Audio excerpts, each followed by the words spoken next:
Déjà, Obaminakou a rempli sa mission consacrée à l'entérinement des membres du bureau de la Commission électorale nationale indépendante. Il a approuvé le nom de Corneille Nangaa et Norbert Basengezi respectivement comme président et vice-président de la centrale électorale. Tous étaient présents ce lundi, le bureau de la Chambre basse du Parlement et les élus du peuple à cette plénière que l'on peut considérer comme une des plénières à très forte audience. Et pour cause, l'une des matières inscrites à l'ordre du jour, l'entérinement des 2 membres du bureau de la Commission électorale nationale indépendante. Chose faite donc ce lundi, Corneille Nangaa, candidat des confessions religieuses au poste de président de la CENI, et Norbert Basengezi, candidat MP à la vice-présidence, ont été entérinés par la plénière. La maison, je la connais. C'est notre fondation à nous tous. Nous allons collaborer avec la population, le gouvernement, les partis politiques pour justement relever ces défis-là. Ils sont d'ordre logistique. Il y a le fichier électoral, il y a le cycle électoral, il y a les défis financiers, il y a les défis sécuritaires. À travers cet acte, la Chambre basse du Parlement dit avoir rempli sa mission. Cet entérinement est conforme à la Constitution. Nous n'avons fait que respecter notre Constitution. Et de là, je félicite les honorables députés qui ont pu accomplir ce devoir. Pour ceux qui avaient encore des hésitations, qui craignaient que la continuité ne puisse pas être assurée, ils peuvent être rassurés également parce que ce soit le président Corneille Nangaa, que ce soit le vice-président Norbert Basengezi, sont tous chacun chevronnés de la matière. Mais la série d'entérinements n'est pas encore finie. La questeur de la CENI vient de déposer sa démission au président de la République, un nouveau poste vacant à la centrale électorale. Quant à Corneille Nangaa et Norbert Basengezi, ils doivent attendre leur nomination par le chef de l'État avant de se mettre au travail. L'actualité, c'est aussi la convocation imminente du dialogue national. Après les confessions religieuses, les présidents de 2 chambres du Parlement et une délégation de la société civile le week-end. Le chef de l'État a reçu ce lundi en audience les corps diplomatiques. C'était au Palais de la Nation. Je vous propose de suivre le résumé de cette rencontre. L'équivoque est levé sur la mise en production de la société sino-congolaise des mines. Le dévoilement de la première cathode de cuivre produite prouve à suffisance le bon fonctionnement des activités de la SICOMINE.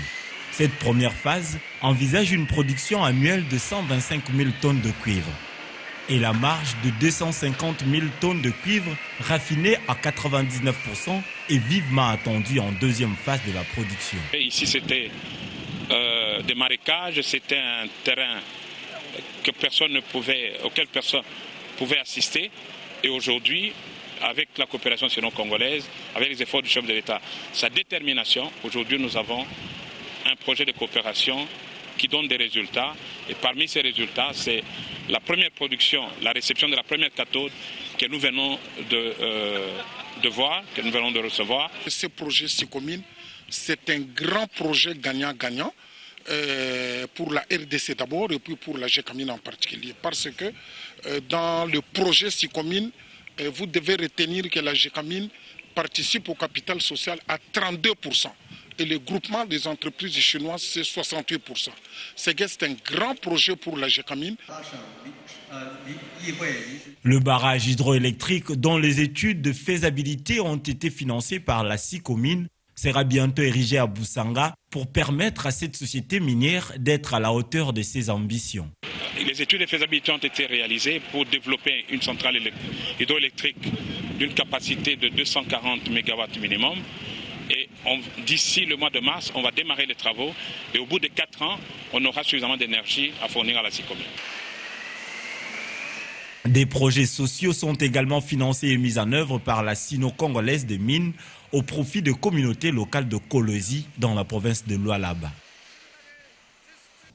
Vous venez plutôt de suivre le volet minier des contrats sino-congolais qui a été mis en place de production. La première cathode du cuivre produite par la sino-congolaise des mines, Sicomine, a été présentée officiellement la semaine dernière. La cérémonie a été présidée par la ministre du portefeuille, Louise Munga, mais aussi c'était dans la province de Lualaba. Je vous disais, l'actualité, c'est aussi la convocation imminente du dialogue national après les confessions religieuses. Les présidents de 2 chambres du Parlement et une délégation de la société civile. Le week-end, le chef de l'État a reçu ce lundi en audience les corps diplomatiques. De ce qu'on a retenu, c'est qu'il va annoncer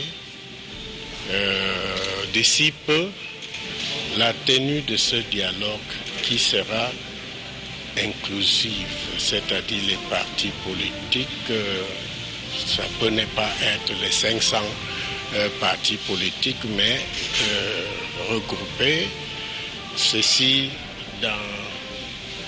ça ne sera pas hors du pays, ça sera à l'intérieur de la RDC, parce que ces élections, le processus électoral, c'est un processus de souveraineté. Et nous attendons donc cette annonce. Il dit que ça ne va plus durer, mais il pense que les Congolais, après 50 ans d'indépendance, ils sont capables de le faire et peut-être mieux que les facilitateurs ou médiateurs venus d'ailleurs.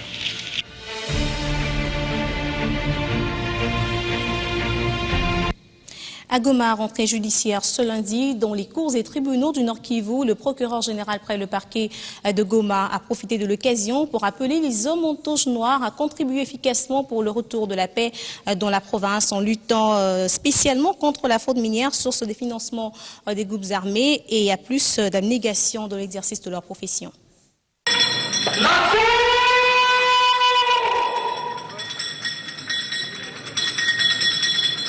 C'est ainsi que les magistrats, avocats et personnels judiciaires ont officiellement repris les chemins des cours et tribunaux après 2 mois de vacances. Dans sa mercuriale sur la fraude minière, le procureur général près le parquet de Goma a déclaré que les minerais restaient toujours sous ce définancement des groupes armés au Nord Kivu, d'où la nécessité d'un combat acharné contre ces fléaux. Comme tout le monde sait très bien que dans la province du Nord Kivu et à l'Est, ce sont les produits qui sortent, les produits miniers qui sortent qui financent les groupes armés, parce que ces groupes armés, ce sont eux qui exploitent ces minéraux et avec les produits de vente de ces minéraux, ils les envoient à leurs frères qui sont en ville, ils obtiennent les armes et les munitions pour continuer à semer la désolation dans la province du Nord. Nous avons préféré avertir avant de sanctionner. Voilà, désormais, ces infractions qui sèment la désolation dans la province du Nord seront désormais réprimées avec fermeté et sans pitié. Cela signifie que celui qui sera saisi, non seulement on va saisir les substances minérales, mais aussi confisquer tous ces biens, aussi bien meubles qu'humains. De son côté, le bâtonnier Dounia Rouyendi a appelé les hommes en toge noire à contribuer au retour de la paix au Nord Kivu sur tous les plans.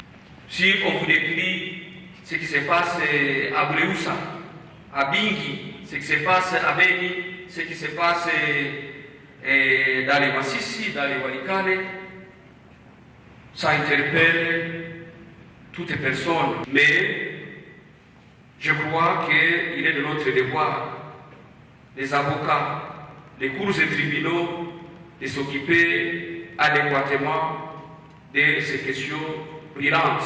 Dans son discours, le premier président de la Cour d'appel de Goma, Lazare Badiné, demande plus de professionnalisme dans le travail des hommes de droit au Nord Kivu. Mon choix procède d'un constat fait au cours des différentes inspections effectuées à travers les juridictions du ressort. Celui du contenu et de la portée de cette décision judiciaire, lesquelles diffèrent d'un juge à un autre ou d'une juridiction à une autre, et par temps, celui de son interprétation par les parties, et en tant qu'autorité de censure des décisions et régulatrice du droit dans les ressorts, La Cour se doit de clarifier la question pour libérer la connaissance de celle-ci par tous dans les ressorts. Le sport mondial Russie 2018, les Lobards de la RDC décollent ce mardi pour Bujumbura où ils seront reçus ce jeudi 12 novembre par les Irlandais du Burundi au stade Prince Louis Rwagasore dans le cadre des préliminaires du mondial Russie 2018 qui se déroulera en Russie. Le match retour se jouera le dimanche 15 novembre au stade des Martyrs de la Pentecôte. Clôture du manche retour de la Ligue nationale de football. Le Daring Club Motema Pembe affronte le FC Moké de Kinshasa. Cet après-midi au stade Père-Raphaël de la Kétule.